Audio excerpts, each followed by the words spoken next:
Hello and welcome to the Radiate Wellness podcast with your host, metaphysician, Reiki master, and hypnotherapist, Christy Clemens Hoffman. Each week, we will discover teachings, tips, and tools to radiate your best life ever with practitioners, authors, and luminaries to help you on your path. Wellness, joy, peace, abundance.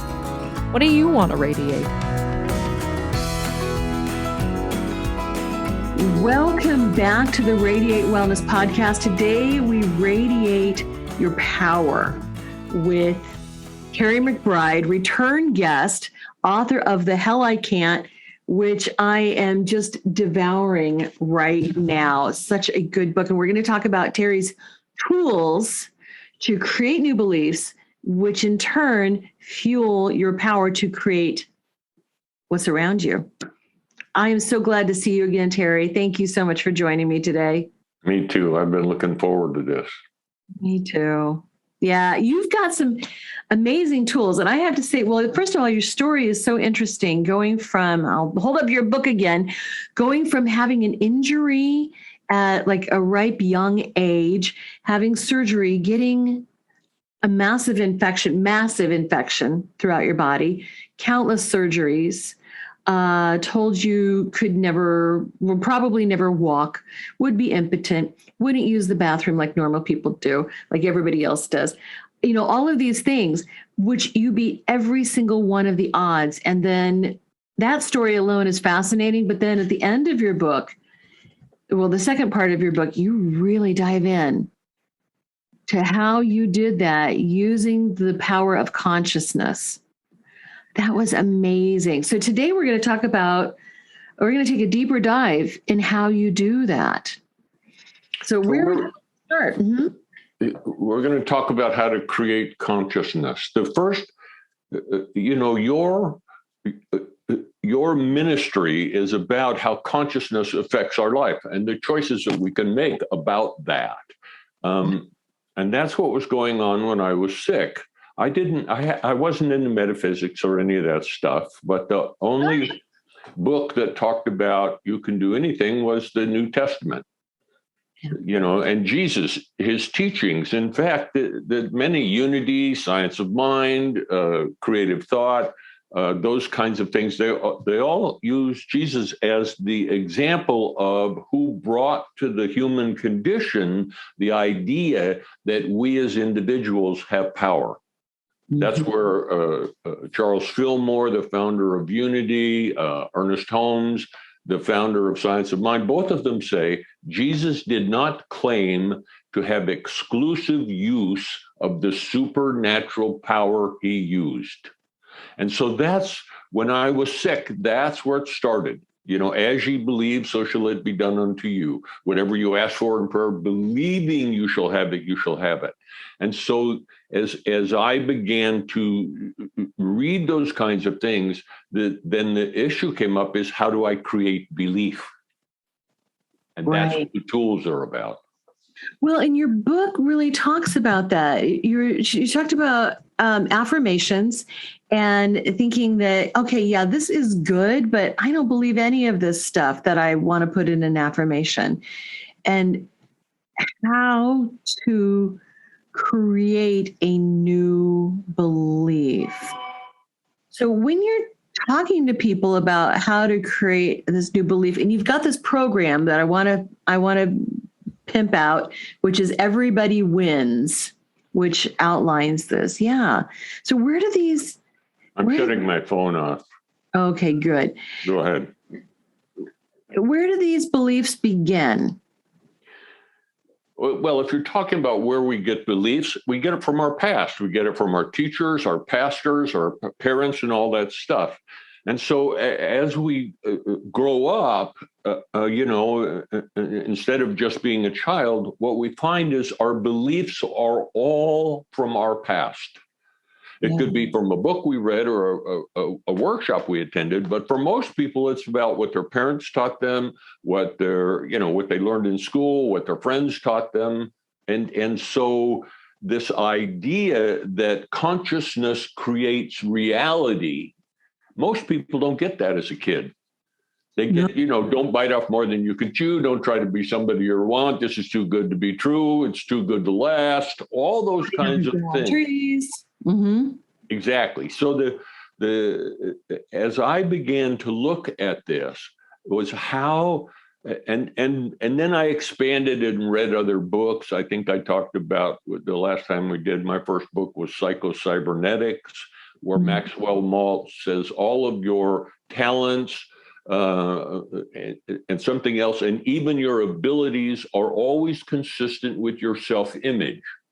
That's what he called consciousness. They're consistent with your self-image, and you can change your self-image.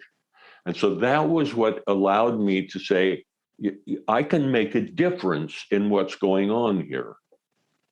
And the greatest thing about my healing, after 11 years with this infection and 27 major surgical procedures, and the finest doctors, some of them, the finest doctors in the world, said, you can't expect to get well. And the psychiatrist, when I told him I'm not my stuff, I'm not my prognosis, I think I talked with you last time about, he said, you're living in a dream world. You're in denial. Here's the reality you must face.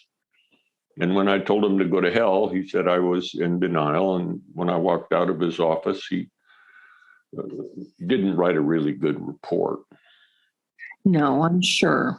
Now, the starting point from my position, when I walked, so the psychiatrist and I had a big argument. And he's saying, this is what the doctors are saying. Here's the prognosis. And I was saying, I'm not my stuff.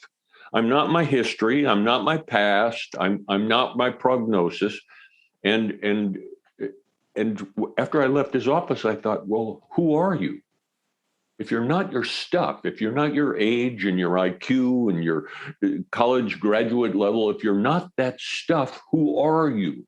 And that's when I began to explore, I'm a spiritual being. The truth of my existence is that I'm a unique expression of the divine spark. And then that's what allows one to move from that into using the tools of choice to create reality. Because if you start from, well, I'm the adult child of an alcoholic parent, I'm the product of a dysfunctional family, my small self and saboteur are always leading me astray, my addictive personality, well, if you start from that stuff, there's no way you can learn to create reality. You have to face reality. You have to face the reality that you're, the adult child of an alcoholic parent and what that means, or a rape survivor, or whatever all those lists are. And what gives us the freedom to choose a new reality is beginning to understand that I'm not my stuff. I'm not my history. I'm not all those things that I used to think I was. I am a unique expression of the divine, a unique expression of God. This is what Jesus talked about when he said, know ye not your sons and daughters of the Most High. It's that awareness of self that allows us to move back into the game of life and have potential control over the game of life. Right. And that's where the power comes from, the power to control what's happening. Of course, if you tell that to some people, they say, oh, you have control issues, don't you? Yes, I do. I want to be in control. I want to wake up in joy. I want to sleep well. I want to have wonderful dreams. I want to have a relationship that's empowering and supportive and loving and nurturing for each of us. These are the things I want. And because of who I am, I have the ability to create that. Yeah. Because if you talk about your power, I mean, this is what the psychiatrist kept saying. Who do you think you are? Not who I think I am, it's who I know I am. Well, in the beginning, the only thing you know is from your past. I mean, people who grow up in this environment go, I know that I'm a worthless SOB, and without this, I'm going to burn in hell for eternity. That's their belief. That's their knowing. Now, how do you change that knowing? How do you create a new knowing? That's what the tools of choice are about. And the greatest thing about my healing, and it talks about it in the book, in the beginning, I did not believe, not in the very beginning, when I first had the surgery, I thought I'd get well. But somewhere in the 10 or 15 surgeries into it, what I found was I did not believe I would ever be able to get my health back. And so that's the greatest thing about my book. It's about my training, is that you get to start right where you are and begin to move to what you want instead of spending your life dealing with what you don't want. Right. And it's about the tools of choice. Mm-hmm. So can you tell us a bit about what you mean by tools of choice? So the idea, if you're moving from this I'm not my stuff, then the next piece is consciousness creates reality. And most people can't start with my consciousness creates my reality. What they can start with is my consciousness, how I hold myself, my beliefs, attitudes, and opinions. They make a difference in my reality. So you just start from there. I may not be able to create the health I want, this perfect health, but I can make a difference in how I live today. And then you start right where you are, and with the idea that consciousness can make a difference in my life. You may not be able to say consciousness creates my reality. That's a master believes that, but most people don't. My consciousness makes a huge difference in my reality. And then from that, you move to, okay, how do I choose my consciousness? And so that's what the tools of choice are about. But until you get to the tools of choice, one of the questions I ask in the Everybody Wins training is, how much power do you think you have? Because if you're starting with, I have no power, it's all up to something outside of me, it's not me, it's my, my past lives, it's my, karmic debt, it's my, karma, it's my kismet, all of that stuff is your past is going to create your future. If you believe that, you're in trouble because you have no choice over it. Right. And you break down in your book what the tools of choice are. So can you explain those? Yes. Now, once you move into, I have a choice, what's the first choice? And what I call that is focus. What are you focused on? Buddha says it in his writings. He says, what you think about all day long, you become. Mm-hmm. And so the first choice is, what is my focus? What do I want? How do I want to wake up in the morning? How do I want my body to work? How do I want my attitude to be when I go to work? What kind of work do I want? How much money do I want to make? All of that is about focus. What is your choice? And in the book, I call it choice of destination. Where are you headed? Because this idea of taking charge of your consciousness, from my point of view, is taking charge of the journey of your life. And so, we've heard that life is a journey. It's not a destination. Happiness is a journey. It's not a destination. So the idea, the first one of focus is, what do you want to focus on today? And what I found when I was sick is that my focus was on dealing with my disease. I had draining sinuses where the fluid from the infection came out. So every day I had to clean those, take big swabs, and I had a colostomy where I went to the bathroom in a plastic bag. So my day was made up of focusing on my illness and how to deal with it. And what I began to understand was, if that's your focus, Terry, then all you can do is learn to deal with your illness better. So what if you change your focus? Instead of dealing with disease, begin to focus on creating health. Yes. Creating wellness. And so that's the first choice. And it's all about, what do you want? And again, to start into that first group of choice, focus. Do you have the right to focus on what you want? Do you have the right to focus on making your dreams come true, or is that just a pipe thing? Or are you here to work off your karmic debt? Or are you here to work off whatever all that is? So those first steps of, I'm a spiritual being and I have the right and the authority to create what I want. then you move into the tools of choice. Because if you don't have the right and the authority to create what you want, there's no reason to go to choice. So see how it all fits together in a, if you don't own this part, you can't get to this part. You can't get there from here. It's a story about some tourists who stopped and asked a farmer for directions. And after the explaining this lengthy thing, the farmer looks at him and says, "You can't get there from here."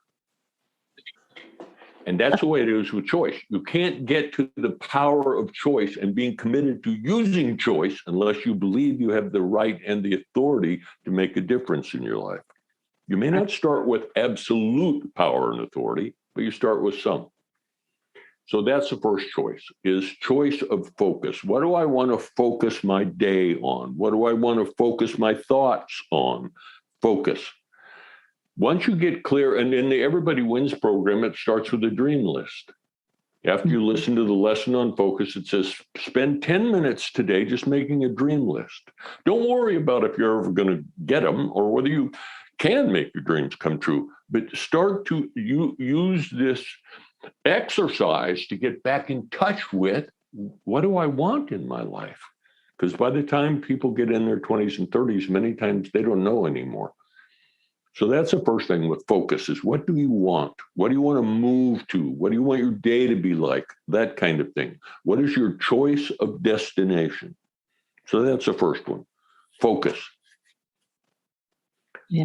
Now, you want me to just, I feel like I'm... No, that's wonderful. No, you're doing great. So, right, after we choose where we want to focus, then that in itself is kind of a game changer, because so many times people are just on automatic pilot. We're just reflecting back whatever we see around us rather than taking the wheel and deciding, well, no, wait a minute. I don't have to look at how this is.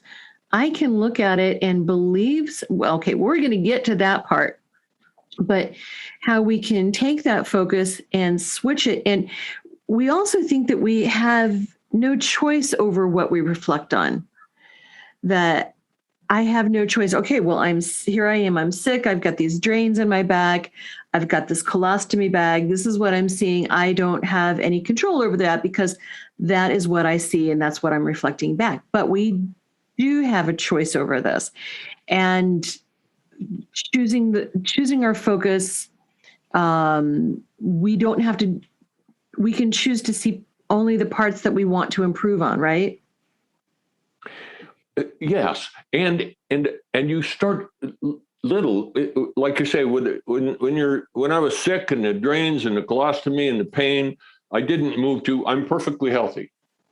You can't, because you can't. Yeah, because my little voice would go, and so the idea was, okay, I have this colostomy. Instead of hating it, instead of being really angry, I can work with it and irrigate my bowels and all that stuff in the morning with the idea that I'm not going to have this forever. But I do have it now, so there's no reason to be so angry about it.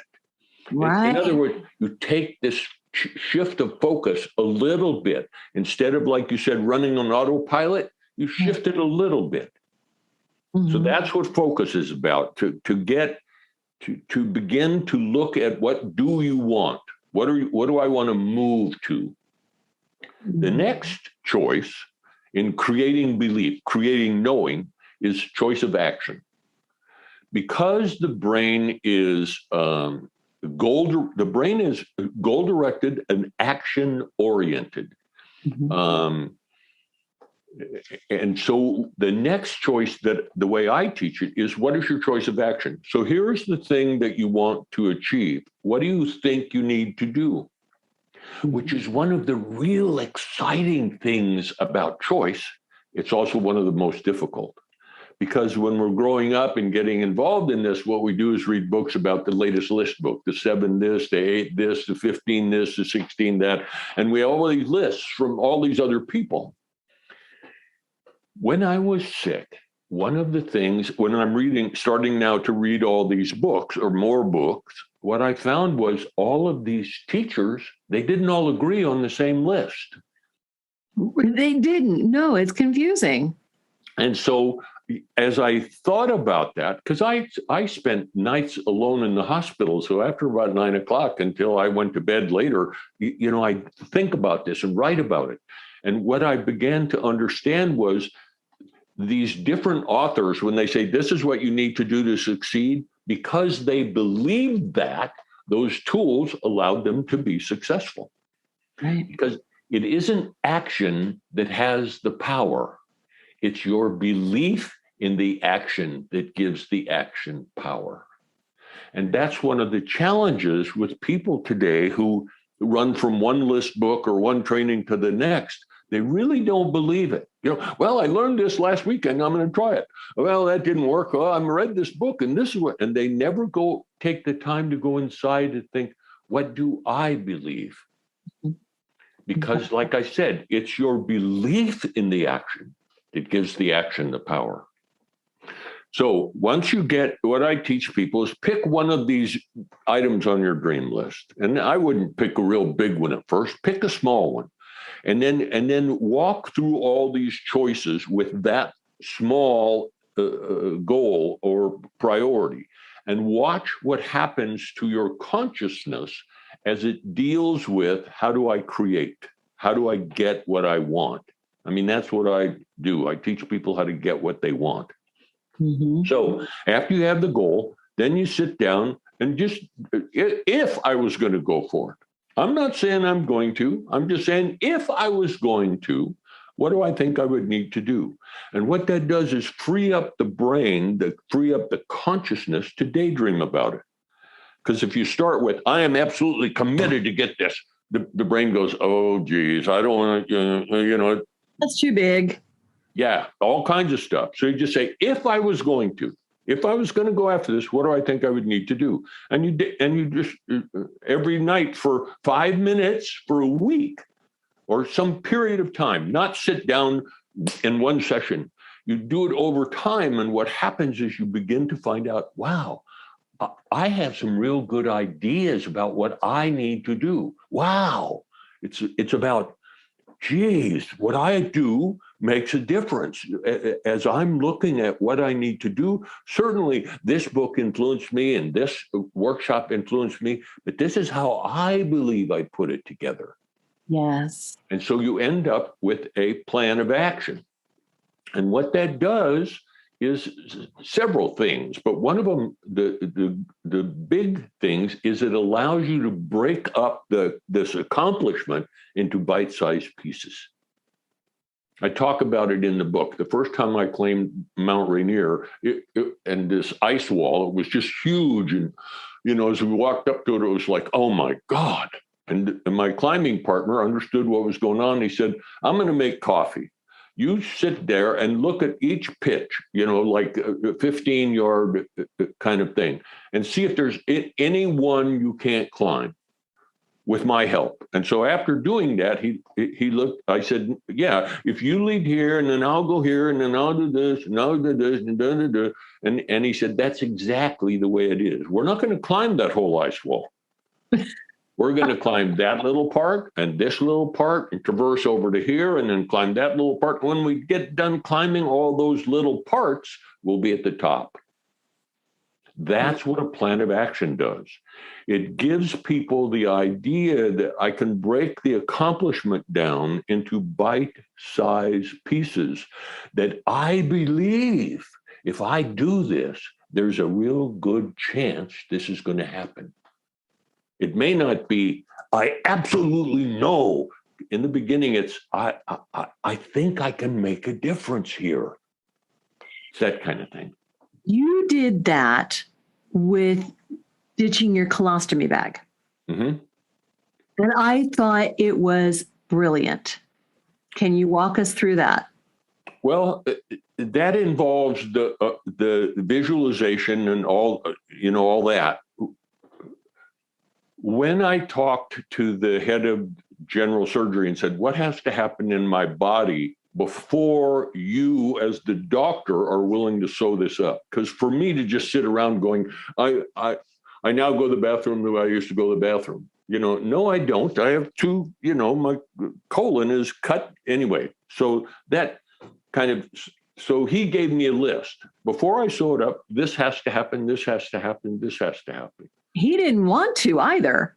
No, he was resistant to that because he said, Terry, I don't think you're ever going to get this sewn up. And I had to learn to quit confronting them and say, yeah, I'm with you on that. I'm with you. But if it was possible, what would have to happen?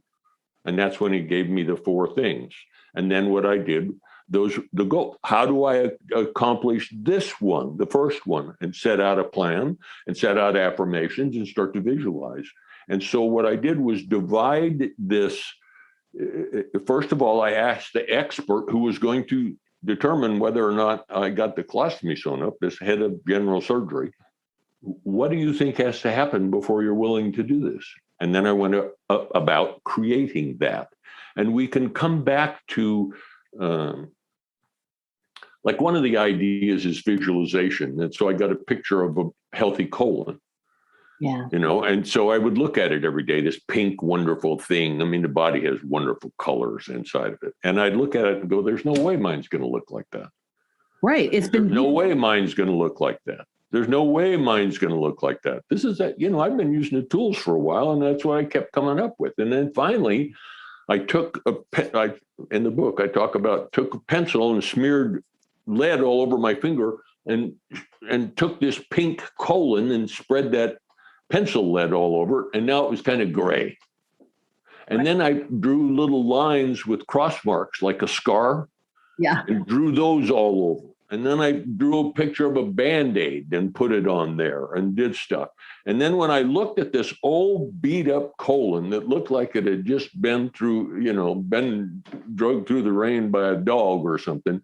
When I looked at that, I thought, I can do that. It looks beat up, but it doesn't have any holes in it. See, that's what he said. You can't have any holes in your colon that's leaking stuff from your colon into your body. You have to heal all those.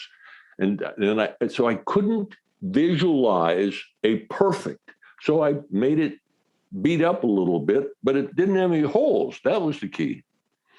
So the idea here, back to, we sort of jumped to visualization, but the idea is to develop what I call a believable hope. Yeah. In the beginning, a believable hope. Would you bet your life on it? No. Would you, sort of with my friends when I talk about it, I say, I would bet on this outcome. And if I really believe it, I'd say, and I would give you odds on the bet. In other words, it's that kind of thing. So this is all about taking charge of who you are and how you function. So get back to, so you have your focus now. This is what I'm going after. Number 2, I have a plan of action. Like I want to get my colostomy sewn up. What has to happen?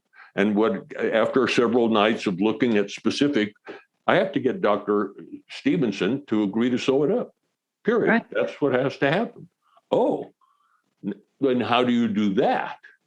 Because you can't go in and confront him anymore. Because anyway, he was not one that took well to the patient knowing what's going to happen. He was the doctor. And so anyway, then I laid out a plan. How do I talk to him? How do I set this up? How do I, and then, so you divide this. I want to get the colostomy sewn up. What do I think needs to happen? Doctor has to agree to sew it up and schedule the surgery. What has to happen for that to happen? Well, you need to ask him. So you need to set up an appointment and go talk to him. All right. So then he gave me the list. Well, then how are you going to do that list? And then once the list was done, how do I go present this to him that the list is done? Because he's not going to want to just jump on board. Right. And so you'll see it in the when I went back in after I'd done those 4 things, and he walked in. He said, "What do you want, Terry?" And I said, "I think this is the opportunity you've been looking for." And he just went. He wasn't looking for the opportunity. I was. But as you learn these things, you learn that you can say things a certain way and it changes the other person. Anyway, so now you have your focus. and your actions. You now know by piece how you think you can get there. You don't have to believe it 100%. But you can start. The next tool is what we call affirmations, choice of mental environment. Yes. Because what you said is key, that most of us are running on autopilot. We think the same thoughts we've always thought. We have the same opinions we've always had. We've got the same positions about how life works that we've had from our past. And so many times these old thought patterns don't support my new focus and my new plan of action. Exactly. And so the idea is, just for that goal, what do I want to think? Whenever I think about that focus, that choice, and this plan, what do I want to think? And that's what the affirmations are about. It's not I, first person present tense, stated positively as if the thing you're affirming is already true, because that's like sitting in the hospital going, I'm perfectly healthy. The brain is real smart. It says, so what are you doing in the hospital? So the way I teach affirmations is you use affirmations to support what's going on. So if I'm in the hospital, the affirmations is the surgery is going to go well. I'm going to come out of the anesthetic. So I choose my thoughts around what's going on. I've chosen to come in the hospital. I'm going to have surgery tomorrow morning. What do I want to think about that surgery? See, and I think that is so much more doable and so much more approachable than just saying, I see myself in perfect health. Yes. Right. But we break it down into, Abraham Hicks calls it segment intending, right? Yep. We break it down into segments. So you see, all of these people are saying the same things, but it's just which one do you most resonate with? Right. No, all the people aren't saying the same thing. Some of the books on affirmations absolutely start with, you have to say you're perfectly healthy. You don't break it down. You do this and you just stick with it. And, when I look at stuff like that, this is obviously not somebody who's really had a challenge and moved through it. There's somebody who's writing a book from the top of the ladder looking down. Because now I'm going to be 78 this month. That's now, after using these tools, I can go to a place and say, this is the way it is, and have a huge impact on it without laying out plans and doing affirmation. I mean, because I understand my power. Jesus didn't lay out plans and do affirmations and see visualizations when he said, pick up your bed and walk. He knew who he was and how much power he had. What these tools do is allow you to move in your life, dealing with things that are right in front of you. And by doing that, you get an experience of how powerful you are. And then once you own that, you can use that power. So back to affirmations. Yes. Affirmations need to support so here's the focus, here's my game plan. The affirmations are about, how do I focus on the game plan? I don't do affirmations about the goal, the focus. I do my affirmations about the game plan, about following through and doing what I think I need to do, because the belief is, if I do this stuff, there's a good chance I can get this. So when I use affirmations and how I teach it, do affirmations on your action steps. Support yourself following through with the actions. And then there are some other times when in the book, it talks about when I realized I didn't think I would ever be well. I just wallowed in that for a while. Well, crap, and then one day I got, hey, look, you can't stay here. You have to change that. And so I started playing with it, and finally I got, it might be possible for me to be well someday. And when I would say that, the chatter would go, no, you're not. This is not curable. You're going to have all the stuff that the doctors had been telling me for years. And I said, I'm not arguing with that. I'm just saying it might be possible. And I remember, it says in the book specifically, I remember the night it happened to be in the hospital again for another surgery, and I was pacing in my room doing that affirmation. It might be possible for me to be well someday. And instead of all the no, no, no, no, no, my internal dialogue said, okay, it might be possible. Did you know that Radiate Wellness is more than just a podcast? That's right. We're also a comprehensive, holistic wellness practice. Find out about our services, practitioners, and upcoming events at radiatewellnesscommunity.com. While you're there, visit our podcast page to read more about our great guests and even donate to the podcast. If you like our podcast, you can help in other ways as well, like subscribe or follow us wherever you're listening right now. Tell a friend, a family member, or a coworker about the great content you find here. And if you wouldn't mind, please give us a thumbs up, a 5-star rating, or a positive review. Sounds like a small thing, but it really helps. You might like to know about our Facebook communities while we're at it. We have a free community, the Radiate Wellness community, on Facebook for news and great free content. Our subscribers group is Radiate You, as in the letter U, but also, well, you. There you'll find curated replays of past classes, guest interviews, and more. And now, back to our podcast and back to our guest. And that's when I realized it might. Exactly. But in the beginning, when I said it might be, it said, oh, no, you're just lying to yourself. No, no, no. And so that's when I began to see I can use these tools to take charge of this ongoing dialogue that's going on in my head. That's what affirmations are about. Choosing how you talk to yourself. So now you have this goal. It's written. You have it written so you can look at it, and it's the same goal every day. You got this plan of action that's in writing.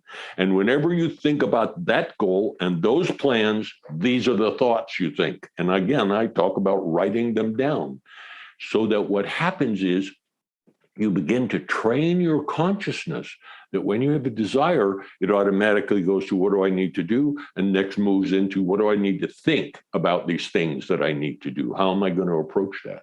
And when you take charge of your focus, your actions, and your thoughts, you take charge of your personal will. Because you're willing to focus on this, you're willing to focus on these actions and follow through, and you choose your personal will that this is what whenever that comes up, I'm going to think these thoughts. So you take charge of your personal will. Yeah. If you look at the writings, or from my perspective, if you look at some of the ancient writings, it said taking charge of your creative consciousness is the process of taking charge of your personal will and your imagination. That if you can take charge of those and bring them together, you are now taking charge of your creative consciousness. And so the first 3 tools of focus, actions, and thoughts are taking charge of your personal will. The next tool is visualization, or guided. I like guided daydreams, because with visualization, you got to do this, you got to do that, you got to do this, and people think I can't visualize. Well, can you daydream? Yes. Then daydream, and when you get to visualization, if you've used the tools, and you're clear on your focus, you're clear on your plan of action, you're clear on what you thought. When it comes to daydreaming about it, all you do is daydream that you're following through. You daydream that every time I think about this goal, I see these plans and I'm following through, because this is, and you just regurgitate your written plan, your written action plan, or your written goal, your written action plan, your written affirmations. All you do is just review that. And when you review that, it makes it real for you, because the mind can't tell the difference between a vividly imagined experience and a real experience. Right. So How do I vividly imagine it? Get it written down what you want, get written down how you're going to get there, and get written down what you're going to think whenever you think about that goal. And when you have all those written down, all you do is go daydream about that stuff, play around with it. I'm doing it. I'm following it. Oh, wow. Every time I think about this goal, these are the thoughts I think. Whoa! And pretty quick, you're going, this is going to work. And when you take charge of your personal will and your imagination, you bring those together. What you do is you have charge. You can take charge of your consciousness. And that's what I did, in getting well, and is that over time, and it wasn't, one night. Right. I really started using these tools and understanding how they worked about 3 or 4 years into it. And I didn't get rid of the infection for 11 years. Around the 10th or 12th surgery, somewhere around there is when I really sat down and said, it was out of that psychiatrist. Who do you think you are? You talk a good line. You make everybody wrong for telling you you're going to live in have a colostomy forever, but you really don't believe it either. Mm-hmm. So, and that's when I really started using, doing affirmations. I have an affirmation here on, you can't see it. It's over here. It's written down on, and I have it stuck on the filing cabinet. It says, as the living expressing life force I know as God, I experience myself as the divine knowing itself. Mm. And so that's where it starts. If I am feeling sad, fearful, lonesome, stressed, or afraid, if my thoughts are judgmental, if I'm not in joy, it's only because I am not living as the divine being. And so it moves down. So I read this every morning, start my day. And I love that you have one in your book too. I think you call it Statement of Being. Mm-hmm. I've got so many pages. Oh, here it is. Page 267 of your book. I've got so many pages earmarked here.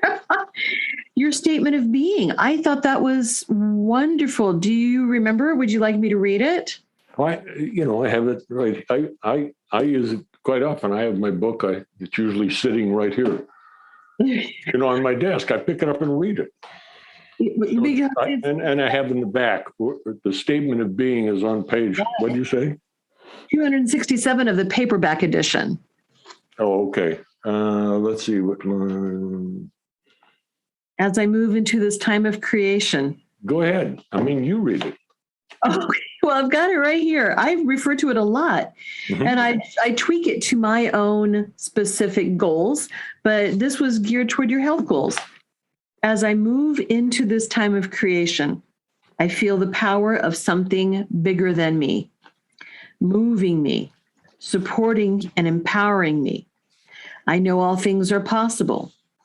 And as I explore how I'm going to create the healing I desire, I notice this support and acknowledge it. I know that I do not have to figure this out all at once. All I have to do is begin right here where I am and consciously choose to move toward what I want. My life is not one problem after another. It is a right now, a time of discovery and creation. And out of my own being, I feel the joy and freedom that comes with knowing I can create reality. And so that's in the context of the book. That's when I'm studying these tools, but I'm still sick. I'm not sure I'm ever going to get well. And so what I wanted to do was begin to create a mental environment, if you will, where all of this could be going on, but it doesn't declare who I am. Notice how it starts. In this time of creation and discovery and creation. In this time of discovery and creation. So I'm declaring this is not a time of where you're just sick and going to be forever. This is a time of discovery and creation. I notice there's a power bigger than I am working to support me. I wanted to acknowledge, in the book, I talk about that quote from W.H. Murray that says, when one commits, then providence moves too. a whole series of events, issues from the decision, raising in one's favor all manner of unforeseen incidents, meetings, and abilities. Boldness has genius. Start now. But that was what I wanted to do. I wanted to begin to believe that when I declare my reality, providence moves too. So that's the second part. In this time of discovery, I realize there's a power working with me, supporting me, and I will notice that power and acknowledge it. See what I'm doing? I'm setting up this idea that I'm not alone in this. There's an infinite power out there that's helping me, so, and I didn't just write that. I thought, what do I want this to say? What do I want it to communicate to me? And so that's when I wrote that, and then it moves from that into the tools of choice. Yeah, absolutely. Now, when one integrates their focus, their actions, their thoughts, and their feelings that come through the guided daydreams, what you have done is create belief. Or more than that, you create knowing. So in the beginning, I think this might work, but as I use the tools, I really think this might work. And as I use the tools, I believe this is going to work. And as you continue to do that stuff, I know this is going to work. Not as an affirmation. You're saying that as a statement of the way it is. And that's what you can do. When one begins to use these tools and integrate your choices, when you integrate your choices, it demonstrates an integrity of purpose to yourself, not to anybody else. When I integrate my choices, my focus, my actions, my thoughts, and my feelings all are integrated on getting that thing. You demonstrate to yourself an integrity of purpose. That's called faith. You can create faith. What I liked about your process was that you were very creative about things that you could do to create that faith, to give your faith support and substance. So finding the picture of the healthy colon, whatever, but a working colon, even if it was beat up. But it works, right? And that could give you the faith that you could create that. There was also a scene in your book where you just happened to see a news report about the seasonal flu that gave you substance to create a new belief. Can you speak about that, about the moms and the flu? There was an article. So as I'm trying to study how much power do we have, there was an article in on the news, on the TV news about these women whose children during flu season, all their kids got the flu, but they didn't get the flu. They took care of their kids. They nurtured them back, got them back in school. And once they got them back in school, then they caught the flu. And so they interviewed these mothers and said, what happened? And essentially what they were saying was, I told myself, I can't get the flu now. I have to take care of my family. And once my family gets back to normal, then I can have the flu. And sure enough, that's what happened. And so there are things like that go on that you can, wow, if they can choose when to get the flu and when not to get the flu, what might we be able to choose? And what it says in the book is mothers have been doing that forever. Oh, absolutely. Kids get sick and I can't get sick now. I have to take care of the family. So they take care of the family. Everybody gets back to what they're supposed to do. And then the mother gets sick.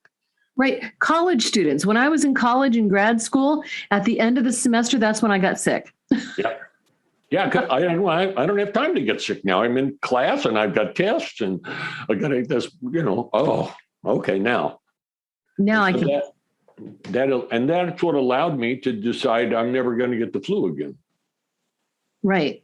Right. That's what Maria, my lady, my spouse, even though we're not officially married, She says, she calls me the Teflon man. She said, it doesn't matter what's going on. It just flows off of you. And she says, and I know that's because of your consciousness over the years that you have this consciousness. Right. A friend of mine who is actually a prayer minister or prayer chaplain with Science of Mind, when one of the churches here in Kansas City, she says, yeah, these things go around and they go around me. Mm-hmm. And they don't touch me. Yeah, it's like that. And that's right. So using these tools of choice, it sounds so academic. Pick what you want, lay out a plan, write affirmations, and then visualize it. What that does over time, as you use that, you retrain your brain to look for solutions instead of dwelling on the problem. Right. A growth mindset. Exactly.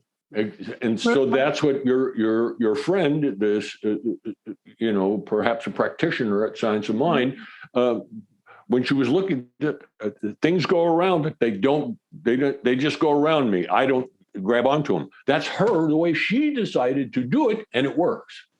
Right. Exactly. But it is the decision. It's the choice. It's the choice of choice, right? Mm-hmm. It's the power to choose.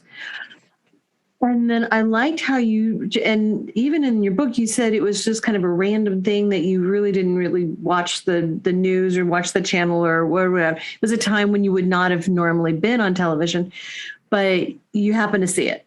So there was that caught your attention. But then you were able to take this message of, wait a minute, I can, and then I think one of the moms even said, I just talked with that influenza bug and said, hey, I get it. You're virulent, you're contagious, but let's have a conversation about that. Which then just this whole thing opened up new avenues of belief in creation for you. Yes. And I began to talk to the bacteria, the E. coli bacteria. If she can talk to the flu bug, then maybe I can talk to the virus, or my bacteria. And what you'll notice in what you said was I saw that when I don't usually watch the news. I don't usually watch this. So what a coincidence. Remember the quote? When one commits, then providence moves too. All sorts of things occur to support you in your commitment that otherwise never would have occurred. All kinds of meetings, all kinds of material assistance, all kinds of television, news articles, you name it. It comes to support you. But the key to that is a person has to commit.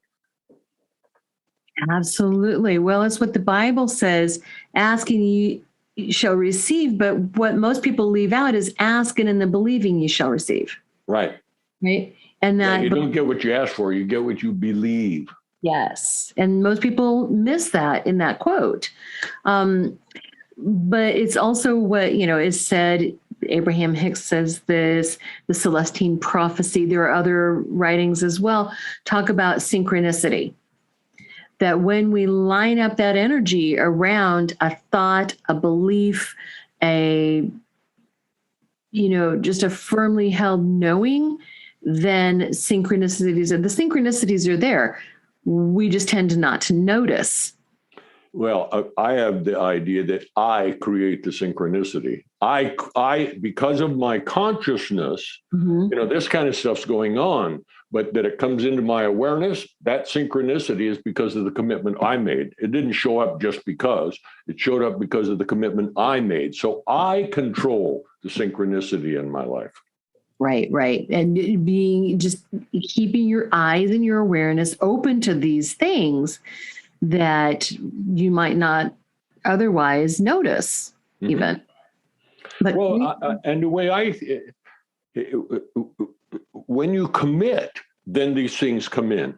So you could have your eyes open and be aware of all kinds of stuff. But if you haven't committed to this, then it isn't going to show up. So it's your back to what I do makes the difference. It's not just, being open. And I understand what you're saying, but where I come from is the reason they show up is because I committed. It isn't because God has a plan for me or the universe thinks I'm wonderful, unless I declare the universe thinks I'm wonderful. There's an infinite power supporting me, and I will notice this support. So it's that kind of thing, declaring a reality that now the whole universe moves to support you. It's what they talk about in metaphysics when they say the entire universe awaits your command. Oh, there's so much power in that statement. It really does. And we can move mountains. The Bible even talks about that, the faith to move mountains. Mm-hmm. Right? If you have even the faith of the size of a mustard seed, that's the faith to move mountains. But it's creating that belief that we can have faith in. Yes. And that's what choice is about. That's what metaphysics is about, from my opinion. How to create consciousness. I mean, the New Thought Alliance has been around since the early 1900s, like 1906, and it's unity, science of mind, divine science. And what their foundation is two principles. You are a unique expression of spirit. And number two, your consciousness creates reality, and you can change your consciousness. Mm-hmm. So science of mind, unity, all of those are underneath it is, of course, you're a spiritual being, but the real key is this is how you change consciousness. This is how you create belief and thereby create reality.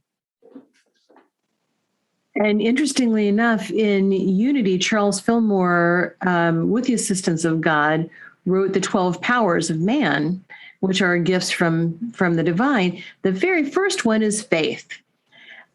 No coincidence in my mind why faith comes first.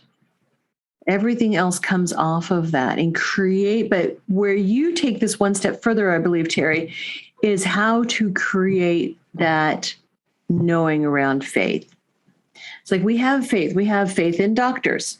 We have faith in healing. We have faith in the body. We have faith Hold it. There's a lot of people that don't have faith in doctors. A lot of people that don't have faith in healing. So, I mean, you have faith, but I mean, we have to be careful when we say all of us, that kind of thing. But okay. Fair enough. But there are things that we have faith in. Are we placing our faith in where we want that energy to go? Right. So that's what you were talking about in the beginning when you said we run on autopilot. Our faith, our beliefs, our attitudes, our opinions, our positions, all of that's from the past. Yeah. It's not bad, but it's still the book you read yesterday or the person you talked to last night. All of that, it's your past. What choice gives you, and I think what metaphysics what Jesus brought to the human race is you have a choice. So this is how it's been forever, but you have a choice. You can do even greater works than I did. Oh, yes. Right. If you understand who you are. And this is, I mean, if you read some of the mystical writings, this is what they talk about, is that the mystics have known this power for a long time. In the Hindu writings, the Vedas, which are the oldest written spiritual tradition, they talk about the power to heal, the power to levitate, the power to heal somebody across distances. But in the beginning, only the masters knew that. You had to go to the ancient mystery schools. The Essenes had an ancient mystery school. The Druids had an ancient mystery school. And you had to go through all of these levels before you could get even in the class, if you will. What Jesus brought to the party is everybody can do it. You don't have to be special. You don't have to have gone through all these other trainings and disciplines and proved yourself before you can step up and own your divinity. Know that you are the sons and daughters of the Most High. And number two, you can do even greater works than I do. And it's all about your belief. And so what these tools do, in lesson 9 of the Everybody Wins program, it says, if you've used these tools over the 9 weeks as it's laid out, 10 minutes a day, listen to a lesson, and then 10 minutes a day, by the time you got here, you really understand that you can create knowing. Yes. I know this is going to happen. And that really, creating the faith creating the belief, creating the knowing leads to creating the reality. Mm-hmm. Yeah, because that's what it says. As you believe, so shall it be done unto you. Buddha, what you think about all day long comes about. I mean, it's in all of the great traditions. And so the real key is, all right, how do I create belief? How do I create knowing? And so that's where I talk about, for me, the tools of choice. Focus, actions, thoughts, and creative imagination. And you take charge of your personal will and your imagination, and you have the ability to create. Absolutely. In your book, you've got the freedom of choice, why choice is important, right? The choice of destination, where you want to go. The choice of action, what actions are you going to take that are supporting this destination? The choice of mental environment. So the affirmations, choosing what is going on up here. Oh, absolutely. And choice of emotional environment. Which is the visualization or, guided imagination. Yes. For some people, guided imagination works a lot better than visualization because exactly. Yeah. Immediately people say, I can't visualize. Well, it's the same, there's so many books on visualization and they're different, or there's so many books on affirmations and they're different. And so when you talk to somebody and say, taking charge of that voice inside your head and what it's talking to you about, and what it's saying. Oh, that makes sense. Or taking charge of what you daydream about. I mean, we're daydreaming all the time. Most of people use daydreaming with worry. They take a negative outcome. They think about it over and over and over. That's called worry. And then what happens is their body responds. They get sick. They get nauseous. The body responds to just what you're daydreaming about. So the idea of taking charge of that is just all that means. I'm taking charge of what I daydream about. I'm taking charge of what I think about all day long. I'm taking charge of what I do during the day. Why am I doing that? Because it's going to create this outcome I want. Being happy, sleeping well, having a body that's pain-free. I mean, it's unlimited. It's unlimited. Yes. So the choice of emotional environment, very, very important. And incidentally, for those who say, I can't visualize, I don't visualize, I'm not a visual person, I say, well, visualization is not necessarily visual. We can visualize with our imagination, visualize with your knowing, visualize with the feeling. Well, in the beginning, I didn't see in pictures. Right. And so the way I imagined things was I talked them through in my mind. It's called auditory digital. But then one day I decided I want to be able to see in pictures. So I just set that as a goal.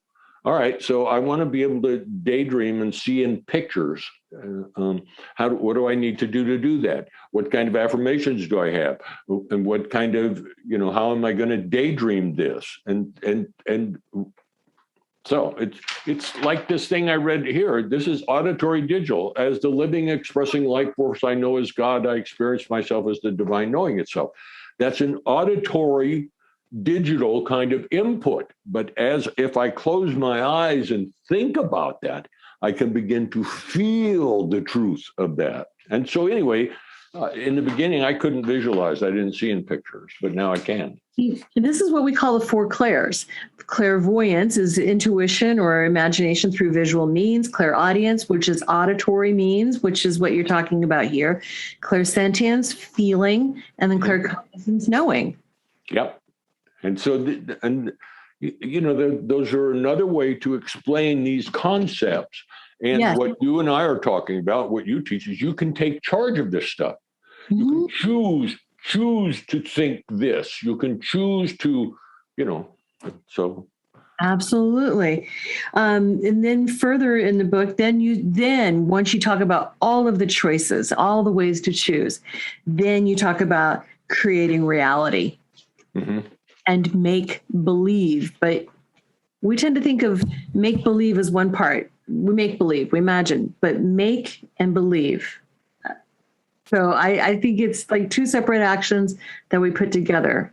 Make believe. We make belief, right? And then, so that's your book. And then you've got this whole other program as well. the Everybody Wins program. How do the lessons in that book differ? Or do they? Well, the book is about my journey. And the last time we talked, when we were done, I was thinking, boy, that sounded fairly arrogant. But you need to remember, the book was written from a 20 to 30-year-old's point of view. Right. It's when the doctor, like if a psychiatrist told me today, I probably wouldn't tell him to go to hell or, some of the things I said. But you have to remember, I was in my 20s and 30s then, fighting insurmountable odds, and I didn't have a Science of Mind Center. I didn't have anybody that supported me. Mm-hmm. I mean, a few did, but most of them, by the time the 10th or 11th or 15th surgery or 20th surgery, they gave up, and Terry's living in a dream world. But so what the program does is start off with, okay, so you've decided you want to master these tools. So how do you do that? So that's what, and what it does, it moves through the tools in such a way so that you listen, with the Everybody Wins program, you listen to the same lesson every day for a week. They're not on CD anymore. They get a thumb drive. Right. And so you listen to the same lesson, and then at the end of the lesson, about a half hour long, and you listen while you're doing something else, then it says, for 10 minutes right now, do this. And the first one, the action step is, so what do you want to be thinking about as you're listening to this stuff? Do you want to believe it, or do you want to challenge it? Or, how do you want to approach this game? Then you go to lesson 2, which is about consciousness creates reality. And what it talks about is, do you really believe that? I mean, here are some, scholars who say this is how it works. Or do you really believe that? Then you move to lesson 3, which is about, who are you? How did you get there? And people, really get an eyeball that most of their thinking is negative. And right. that we may be predispositioned genetically to look at problems rather than solutions, because that's what kept us alive. Where's the tiger? Where's this? Where's the danger? It's only been a couple hundred years when the sun went down, that we weren't scared of the dark. And so we're genetically predispositioned to maybe look at some of the negatives. Then lesson 4 is, okay, if you decide you're going to change, how do you do that? And it sort of summarizes, but that the tools of choice are focus, actions, and then you move into the tools. Lesson 5, focus. What is focus about? How do you use it? Lesson 6 is actions. How do actions work? Why is it important that you believe in the actions? How do you find the actions?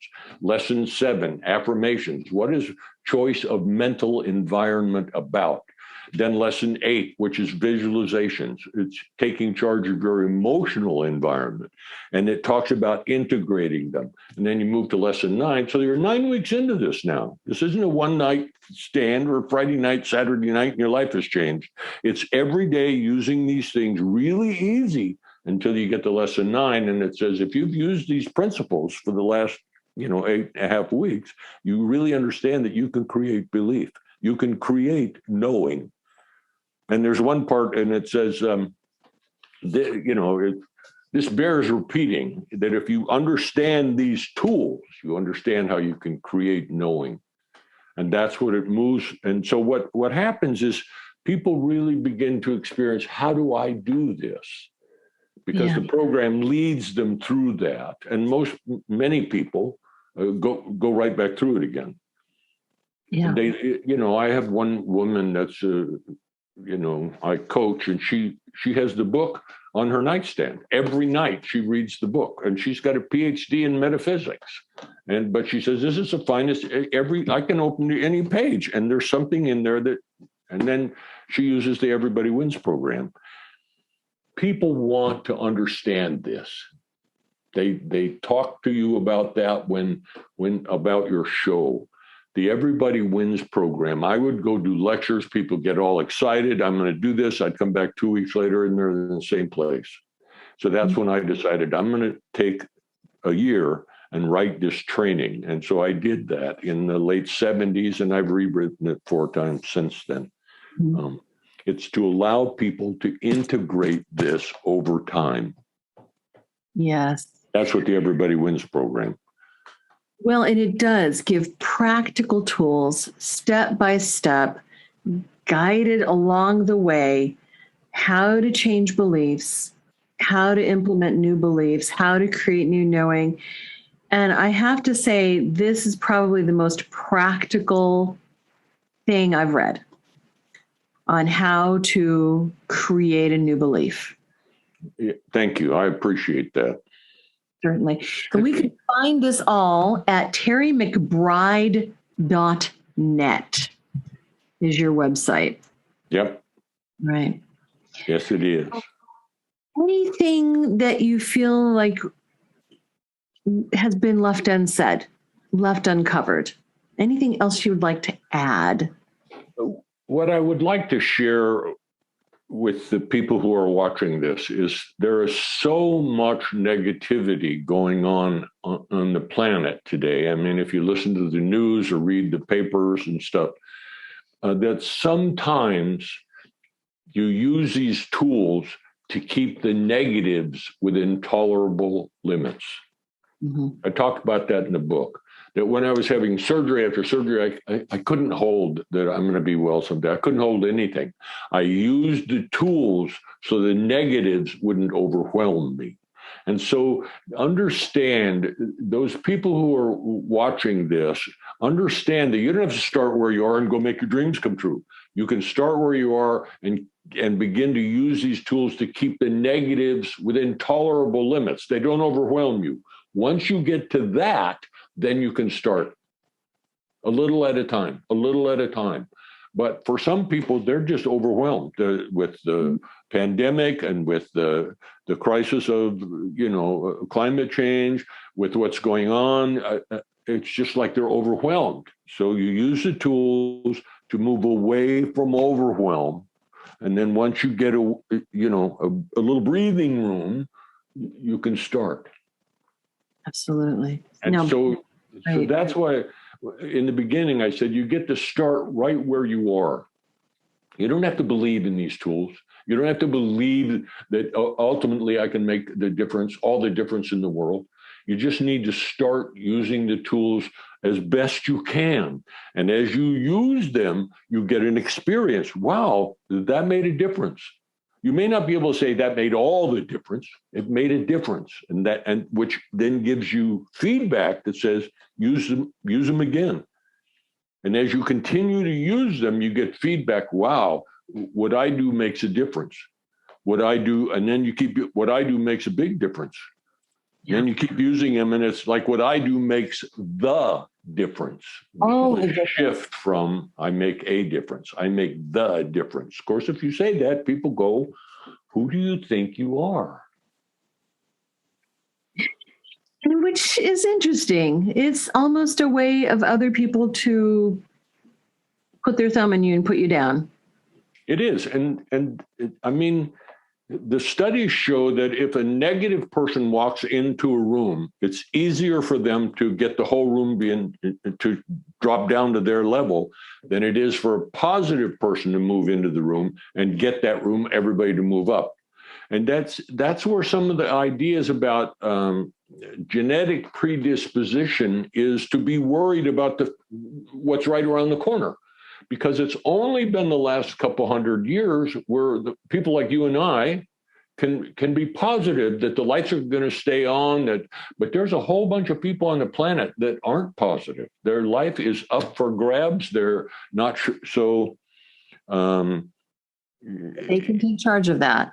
Yeah. So we have to be able to start right where we are. Yeah. And begin to make a little difference. And then as you do that, you get feedback about you made a little difference. Well, maybe I'll try it over here and make a little bigger. And ultimately you move along to, where like Ray, my spouse, says, you're the Teflon man. Nothing, no illness jumps on you. Of course, I hurt my back a couple of years ago and it took me 2 years to heal it. But you did. But I did. Yeah, when the doctor said it's too late, it's osteoarthritis, and because of all the scars on your abdomen and back, it's going to make it worse, and it's not going to heal, Terry. But I'm, older now, and I like my doctor, and I didn't tell him to go to hell. I just said, okay, thank you for, I didn't even say thank you for sharing. I just went out of there going, well, and, I just wrote an article for the INTA magazine, and it says it really surprised me because the first 6 months I didn't make much of a headway. I was still sleeping in the chair most of the time because I couldn't sleep on the bed. It was really hard to walk. I couldn't lift my legs up for 6 months. I heal. I know how to heal. And so it really surprised me that it took that long to, begin to notice. And during that time, I thought, well, maybe you've now reached your limits. Maybe now at 78 or almost 78, all this scarring and all this stuff that they've told you for years is going to come back to roost. And I go, I don't want to go there. Yep. Like that might be true for you, but I am the Teflon man. Yeah, exactly. True for me. But there are times, I just want people to know, there were times when I said that and this little voice inside of me said, bullshit. It's caught up with you finally. Because in the back of my mind, they kept telling me, with all they've done to your body and all the scars, you're going to have problems with adhesions. You're going to have problems with this. And, I've been all my life, most of my life since my 20s and 30s about this is how it's going to go. And, I am getting older. Somebody said that you need to start accepting ARC. What's that? And I said, age. They said age-related challenges. Oh. And to that you said, well, that is BS. Well, and there are some things, I went fishing last 2 months ago. I got a new canoe and I went fishing and I was sitting in this canoe down low, for a couple hours paddling around fishing and having a great time. When I came up to the shore, I couldn't stand up. My legs had been so, sitting in a squatted position for so long. And, so I had to sort of pour out of the canoe right next to shore and then hold on to the canoe to stand up. And part of me went, are you going to be able to go out in a canoe like you used to? I've had one for 40 years. So now I've decided to carry my walking stick, a big, thick walking stick, so that when I pull up next to shore, I can put it there and help me up. I didn't used to have to do that. Now I do some things to support me doing the things I want to do, like having the walking stick. So it's that kind of stuff. I'm not saying there aren't any challenges or that we can just poof things away, but there's things you can do. Instead of deciding to sell your canoe, you can get a stick to help you stand up. You can take charge because you've got that choice. Well, Terry, it has been absolutely wonderful speaking with you again today. And I just really enjoy what you've got out there. I think it's really transformative and helpful for everybody. I want to plug once again your website, which is terrymcbride.net. And that'll be in the show notes as well. All right. Thanks, Christy. You're doing a great job. I appreciate your work. Back at you.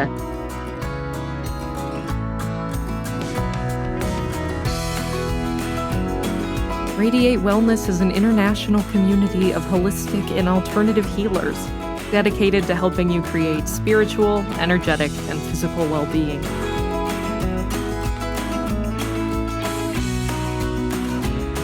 To learn more about our practitioners, services, classes, and events, or to schedule an appointment, visit us at radiatewellnesscommunity.com.